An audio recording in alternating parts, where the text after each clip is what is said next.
दोस्तों और बच्चों, बहुत सारे पेरेंट्स के ये क्वेश्चन में है कि थ्री लैंग्वेज पॉलिसी क्या है और एडवांस साइंस एडवांस मैथमेटिक्स क्या है। मैं पहले तो ये बता दूं कि इस साल 10th और 11 में कुछ भी नहीं, एज इट इज है, जो पिछला सिलेबस था उसी तरह चलना है। अब ये थ्री लैंग्वेज पॉलिसी क्या है, क्लास 6 से इस साल से कंपलसरी हो रहा है कि कोई भी दो लैंग्वेज इंडिया का लेंगे आप, बच्चे पढ़ेंगे, और एक लैंग्वेज फॉरेन होगा। जैसे आपने एक इंग्लिश लैंग्वेज ले ली, फॉरेन का हो गया, हिंदी संस्कृत इंडिया का ले लिया, दो लैंग्वेज इंडियन लैंग्वेज होनी चाहिए। या इंग्लिश ले लिया, हिंदी उर्दू ले लिया, है ना। तो ये थ्री लैंग्वेज पॉलिसी, और याद रहे बच्चे, ये क्लास 6 में अप्लाई हो रहा है, इस साल से कंपलसरी हो रहा है 2026-27 वाले सेशन से। हाँ, इसका मतलब जो बच्चे 9 में, उनको भी थ्री लैंग्वेज पॉलिसी 10th में बोर्ड में एग्जाम नहीं देना पड़ेगा, वो एज इट इज पुराने वाले ही तरीके से देंगे।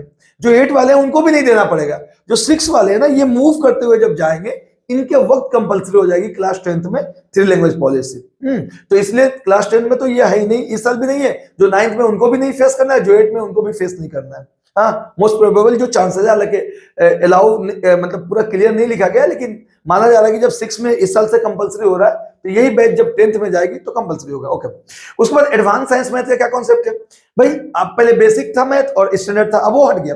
अब सिर्फ आपको क्या, आप नॉर्मल सब पढ़ेंगे एनसीईआरटी साइंस मैथ, पर जिन बच्चों को अगर साइंस में ज्यादा रुचि है तो एडवांस साइंस ले सकते हैं, एडवांस मैथ ले सकते हैं। पर्पज ये है कि जो 10th और 11 का गैप था ना, उसको कम करना, और बच्चे समझ भी पाएंगे कि वो कितना साइंस में इंटरेस्ट रख रहे हैं, कितना उनको अच्छा लग रहा है। इनकरेज किया जाए। सीबीएसई का ये मानना है कि एडवांस साइंस एडवांस मैथ्स के लिए बच्चों को इनकरेज किया जाए, क्योंकि वो देखिए, मेन असेसमेंट के बाद अलग से एक असेसमेंट होगा 1 आवर की, 25 मार्क्स की। अगर उसमें नंबर आते हैं 50% तो रिजल्ट पे मार्क्स 100 होगा, अदरवाइज नहीं होगा। पर बच्चे सीखेंगे, उससे फेल और पास में कोई फर्क नहीं पड़ेगा, असेसमेंट में फर्क नहीं पड़ेगा। तो वो इसलिए है कि बच्चों का गैप कम हो सके और चीजों को एक्सप्लोर कर सके, बच्चे जान सके। ठीक है, अगर बहुत ज्यादा डिटेल में जानना है तो एक लॉन्ग वीडियो भी बना दिया हूं, वहां पे आप जाकर देख सकते हैं। जय हिंद।